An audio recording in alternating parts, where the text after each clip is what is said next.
Bonjour à tous.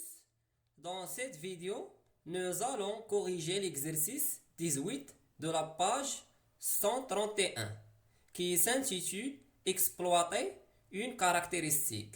Alors, je lis premièrement les données de l'exercice.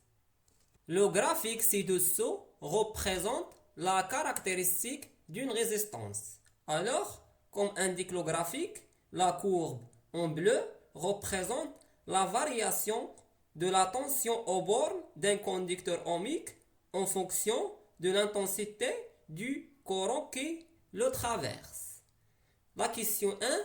Quelle est la valeur de l'intensité du courant traversant ce dipôle ohmique lorsque la tension entre ces bornes vaut 3 volts?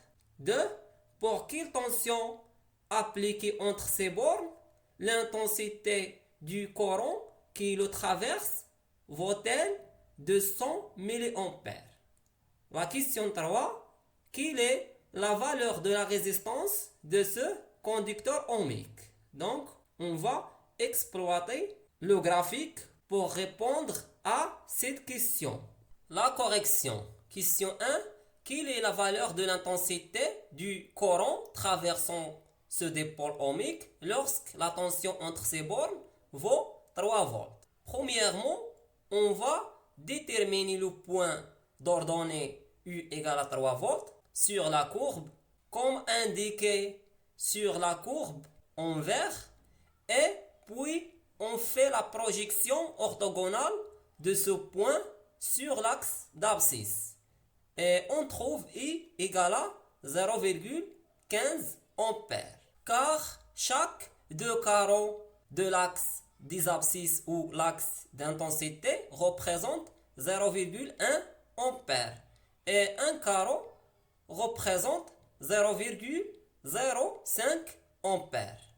Donc I égale à 0,15 ampères.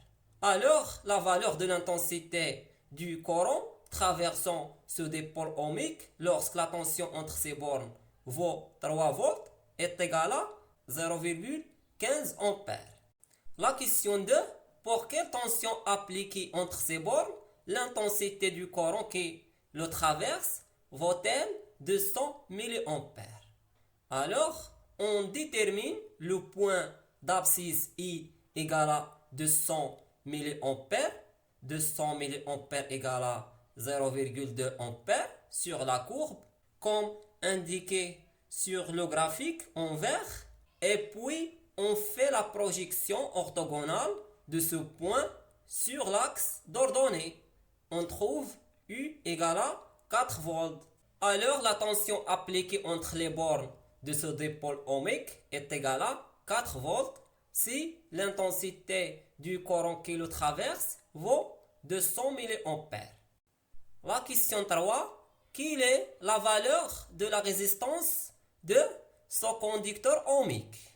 Alors, on prend un point quelconque de la caractéristique, par exemple le point d'ordonnée U égale à 2 volts et d'abscisse I égale à 0,1 ampère de graphique, comme indiqué sur le graphique en vert, et on applique la loi d'Ohm. Donc, puisque U égale à R fois I, donc R égale à U sur I, et on a, d'après le graphique, U égale à 2 volts et I égale à 0,1 ampère. Application numérique, R égale à 2 volts divisé par 0,1 ampère égale à 20 ohms. Et finalement, je vous remercie de votre attention et à bientôt.